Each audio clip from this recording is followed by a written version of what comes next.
जीवमजीवं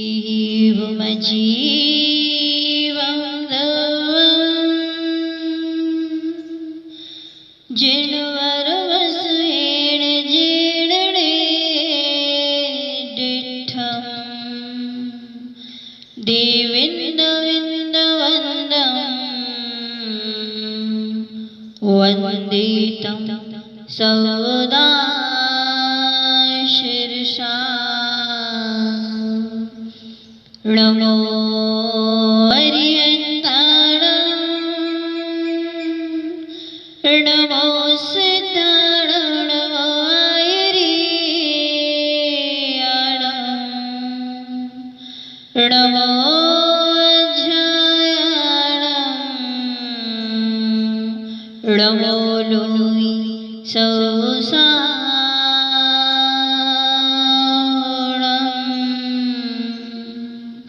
नमो लोहि सौसाणं।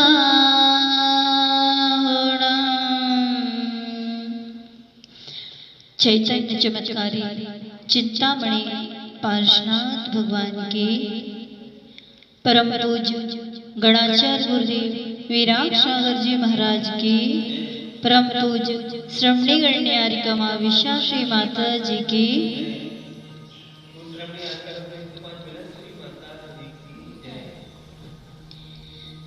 वर्तमान शासन है श्री वर्धमान स्वामी के शासन काल में विराज कर हम सभी उनकी ही पावन पीयूष अमृत वाणी का माँ जिनवाणी के माध्यम से रसपान कर रहे हैं।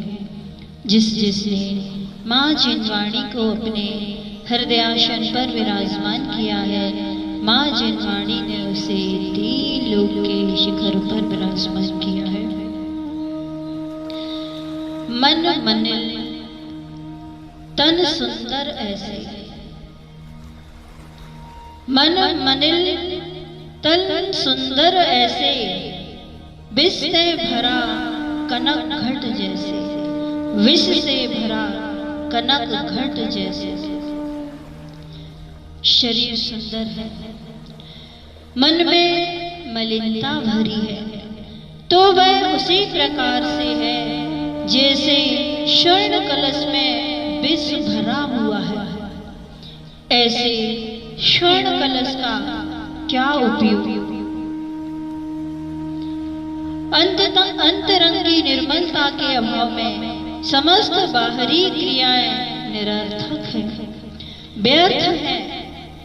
व्यक्ति के वाह आचरण से ही प्रभावित नहीं होना चाहिए, क्योंकि उसकी अंतरंग भावना को ही समझना चाहिए।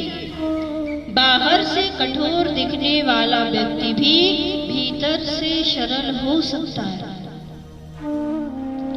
तथा बाहर से सरल दिखाई देने वाला मनुष्य भी भीतर से कठोर हो सकता है। अतः मनुष्य की महत्ता उसके बाह्य आचरण से न होकर उसके अंतःकरण की पवित्रता से होती है। कुरल काव्य में लिखा है, बाण सीधा होता है और तंबूरे में टेढ़ापन होता है। इसलिए मनुष्य को आकृति से नहीं, उसके कामों से पहचाना। किसी नगर में एक साधु एक कुटिया बनाकर रहते थे। उस साधु के पास प्रतिदिन बहुत से भक्तगण आते थे। उसकी कुटिया से कुछ ही दूर पर एक वेश्या का महल था। साधु रोज धूमी रमाकर जब ध्यान में बैठते थे, पर मन स्थिर नहीं रहता था।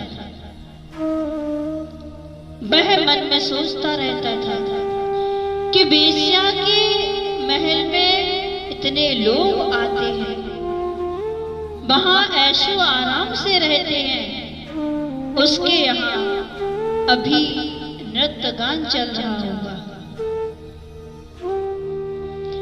रंग रंगीलियां मन रही होंगी, ये हो रहा होगा, वो हो रहा होगा, ऐसा ही ऐसा अपने मन में सोचा करता था। मन में उसके बराबर अशुभ चिंतन चलता ही रहता था।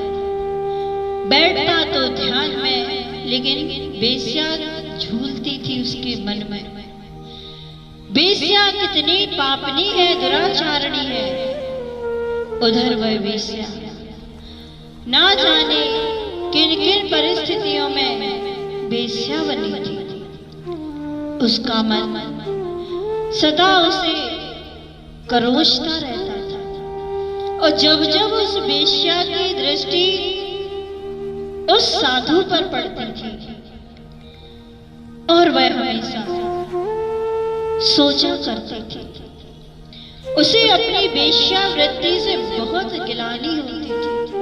हमेशा उसका चिंतन सुबह ही चलता था, मन ही मन हमेशा सोचती रहती थी, मैं कितनी पापनी हूं, मेरा जीवन कितना कलंकित है। धन्य है वह साधु जो प्रतिक्षण अपनी साधना में लीन रहते हैं, अपने कर्मों का प्रक्षालन कर रहे हैं। मुझे अपने पापों को धोने में ना जाने कितने जन्म लेने पड़ेंगे, कैसे मैं इन पापों से मुक्त हो पाऊंगी, ऐसा चिंतन वह बेस्या जब जब उन साधु को देखती थी तब तब शुभ चिंतन करती थी। साधु बेस्या के विषय में सोचता था, और बेस्या अपने पापों के क्षय के विषय में सोचती थी। संयोग से दोनों का मरण एक ही दिन हुआ।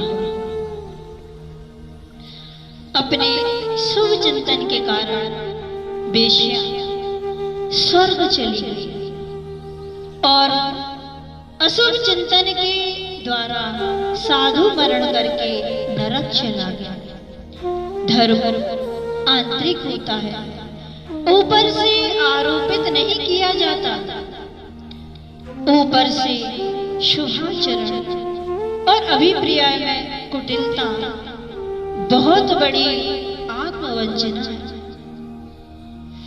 यह मिथ्याचार, पाखंड अथवा ढोंग है। आज बहुत से ऐसे तथाकथित धर्मात्मा लोग हैं जो बाहर से साधु संत और धर्मात्मा का वेश धारण करते हैं और अंतरंग में कलुषता को छिपाए रखते हैं। वस्तुतः ऐसे जो लोग हैं वे धर्मात्मा नहीं, ढोंगी और पाखंडी है। क्योंकि कथनी और करनी में जमीन आसमान का अंतर है। जब तक हमारी कथनी और करनी ऐसी बनी रहेगी तब तक हम त्रेंच गति का आश्रम और बंद करेंगे। जब तक हमारी कथनी और करनी एक नहीं होगी तब तक हमारी आत्मा भी 4 गति 84 लाख योनियों में यूं ही भटकती रहेगी।